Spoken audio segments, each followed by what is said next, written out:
Quand Ibrahim Traoré s'adresse aux nouveaux bacheliers du Burkina Faso, il ne leur parle pas simplement de réussite scolaire. Il leur parle de révolution. Il leur parle de guerre. Il leur parle d'impérialisme. Mais pourquoi un discours destiné à des étudiants contient-il autant de références à l'histoire, à la souveraineté et aux puissances étrangères? Pour le comprendre, il faut regarder bien au-delà des mots. Dans cette vidéo, nous allons décrypter ce discours et analyser les messages géopolitiques qu'il véhicule. Mais avant de commencer l'analyse, je vous propose d'écouter un extrait de ce discours. Prenez le temps d'observer les mots employés, les thèmes abordés et les messages qui sont transmis. Écoutons d'abord, puis nous l'analyserons ensemble. Camarades bacheliers, je vous salue et je vous félicite. Je vous félicite pour votre succès à cet examen crucial de votre cursus scolaire et universitaire. Certains parmi vous vont sûrement intégrer la fonction publique et être dans l'administration de notre nation, d'autres dans le secteur privé, mais la grande majorité prendre d'assaut donc les différentes universités de notre patrie. Il est nécessaire de comprendre que notre pays est dans une révolution. Nous avons donc décidé de vous initier et de vous donner un certain nombre de rudiments pour affronter la vie active. C'est ainsi que l'immersion patriotique a été initiée et vous devez être fiers. La révolution a besoin de citoyens nouveaux, de citoyens patriotes, intègres, solidaires. Et au cours de cette immersion, vous apprendrez beaucoup de choses. Vous devrez apprendre à être de bons patriotes, à ne jamais trahir la mère patrie. Vous devez comprendre d'où vous venez, le passé. Aujourd'hui, qu'est-ce que c'est que notre révolution? Et projeter un avenir. Qu'est-ce que vous voulez pour votre patrie, pour vous et votre famille? Il faut comprendre le passé. D'où est-ce que nous venons? Comment nos ancêtres ont fait pour survivre à toute cette barbarie venue d'ailleurs, pour les exterminer et s'accaparer de leurs terres? Comment ils se sont battus pour nous garder nos terres que nous avons aujourd'hui, le Burkina Faso? Vous devrez comprendre les détails de notre passé. Qu'est-ce que l'Afrique a subi? Qu'est-ce que le Burkina Faso a subi? Et comment nos ancêtres s'y sont pris pour que nous soyons là aujourd'hui en tant que Burkinabés. À travers cela, vous comprendrez aujourd'hui le monde, la géopolitique. Pourquoi les relations humaines à travers le monde sont souvent entachées de guerres et de beaucoup d'autres phénomènes que vous ne pouvez pas comprendre tant qu'on ne vous enseigne pas l'histoire. Aujourd'hui, notre patrie est en guerre. Mais vous devez comprendre d'où vient cette guerre. Pourquoi on nous fait la guerre? Pourquoi ces individus attaquent notre patrie? Tout cela vous sera enseigné et initié. Plus vous comprenez ce que vous vivez, et vous devez maintenant comprendre pourquoi nous avons décidé de nous lancer dans une révolution. Qu'est-ce que c'est que la révolution? Comment comprendre qu'il fallait la révolution pour qu'on puisse y arriver? Il faut qu'on révolutionne nos vies. Nous sommes beaucoup en retard et avec la guerre, nous avons besoin d'aller vite, avec donc des citoyens d'un nouveau type, très disciplinés, engagés, patriotes jusqu'au sacrifice suprême. Et à travers cela, vous comprendrez mieux comment vous projeter dans l'avenir. Qu'est-ce que vous voulez pour votre pays? Qui ne souhaite pas demain avoir ses enfants, qui vont à l'école gratuitement, qui vont être soignés convenablement dans leur patrie, qui vont se nourrir convenablement. C'est le sens de notre engagement. Et vous devez comprendre tout cela et que c'est possible. Si aujourd'hui nous sommes en guerre et que nous arrivons sur le volet du développement à faire beaucoup de réalisations, c'est que notre patrie a des potentialités qui étaient sûrement mal exploitées. Et comment éviter que ces ressources retombent dans les mains des impérialistes? C'est le sens du combat. Et vous devez comprendre tous ces paramètres. Beaucoup de choses vous seront enseignées. Vous connaîtrez l'humilité. Vous devrez partager beaucoup de choses avec vos camarades. Et vous apprendrez à aimer votre patrie, à ne jamais trahir votre patrie. La guerre de désinformation qui se mène aujourd'hui par l'impérialisme, la manipulation, c'est vous qui êtes les cibles, la jeunesse, l'avenir de notre nation. Et vous devez tout mettre en œuvre pour apprendre à ne jamais trahir votre patrie et ne pas se faire recruter par ces impérialistes comme espions.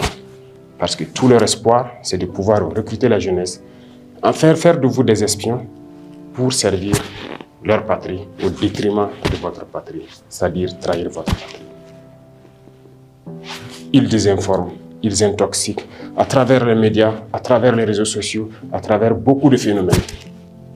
Mais vous devrez donc apprendre à faire la différence entre leur manipulation et ce que vous voulez pour votre patrie. Voilà pourquoi cette immersion est la bienvenue et vous devez donner du sien pour apprendre les béabas de ce que c'est que le patriotisme. Ça va continuer tout au long de votre vie certainement.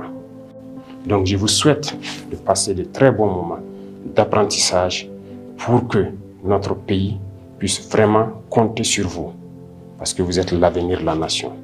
Vous devrez donc reprendre le message que vous aurez appris là-bas autour de vous pour que tous ceux qui n'ont pas eu la chance d'être à cette immersion puissent apprendre de vous ce que c'est que le patriotisme, ce que c'est que l'engagement pour la patrie. Apprenez bien, je vous souhaite très bonne chance, très bon courage. Mesdames et messieurs, bonsoir.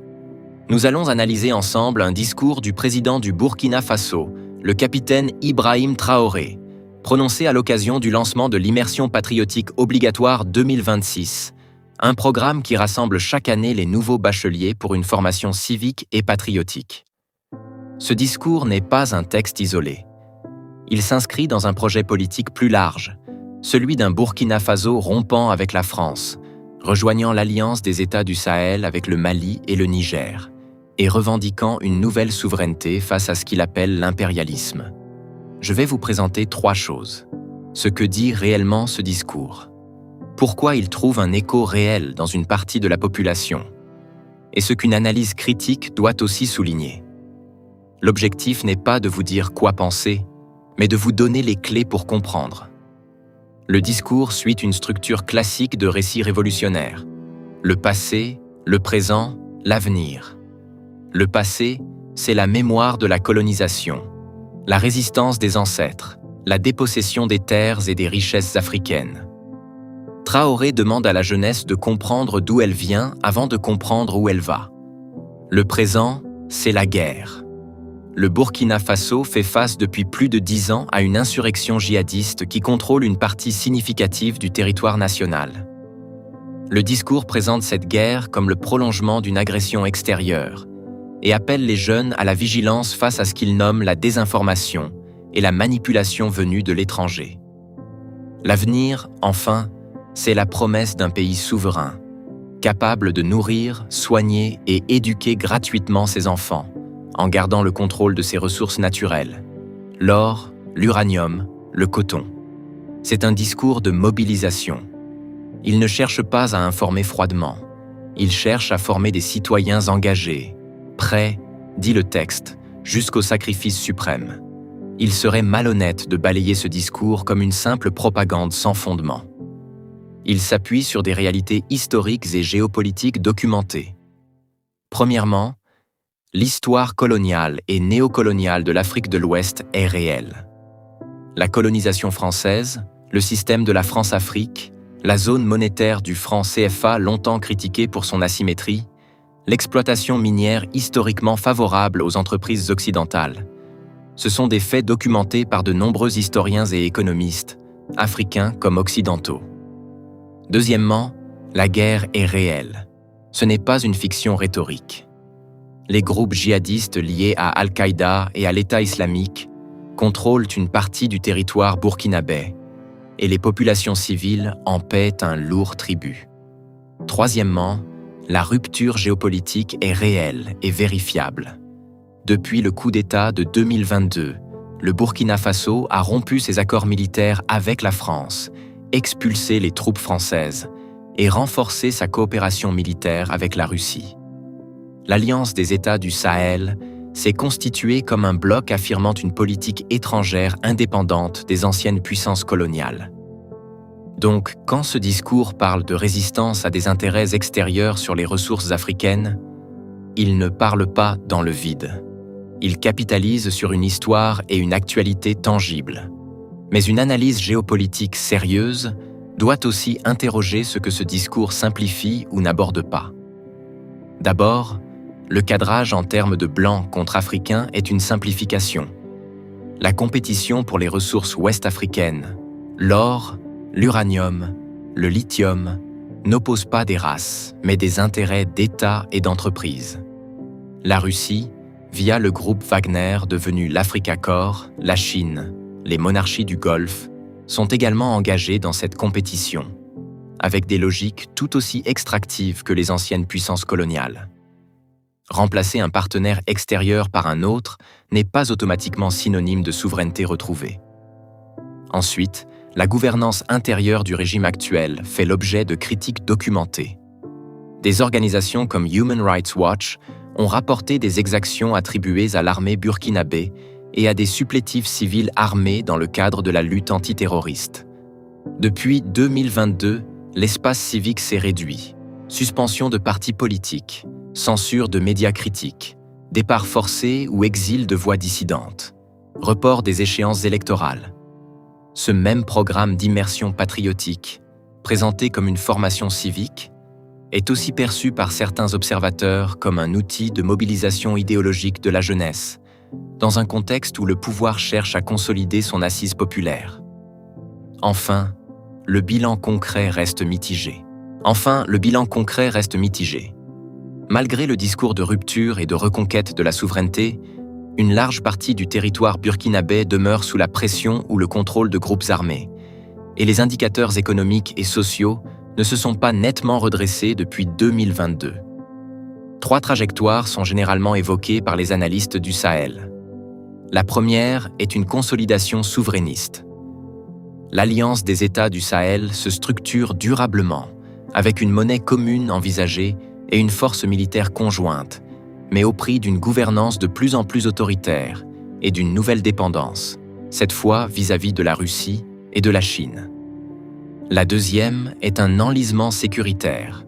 La guerre contre les groupes armés se poursuit sans issue décisive, ce qui pourrait progressivement éroder la légitimité populaire du pouvoir, malgré la mobilisation patriotique. La troisième est une transition contestée. Des tensions internes, militaires, sociales ou économiques pourraient fragiliser le pouvoir en place, un scénario qui s'est déjà produit 2 fois au Burkina Faso en 2022. Ce discours de Traoré s'inscrit dans un vrai récit historique de résistance à la domination extérieure et répond à une guerre bien réelle.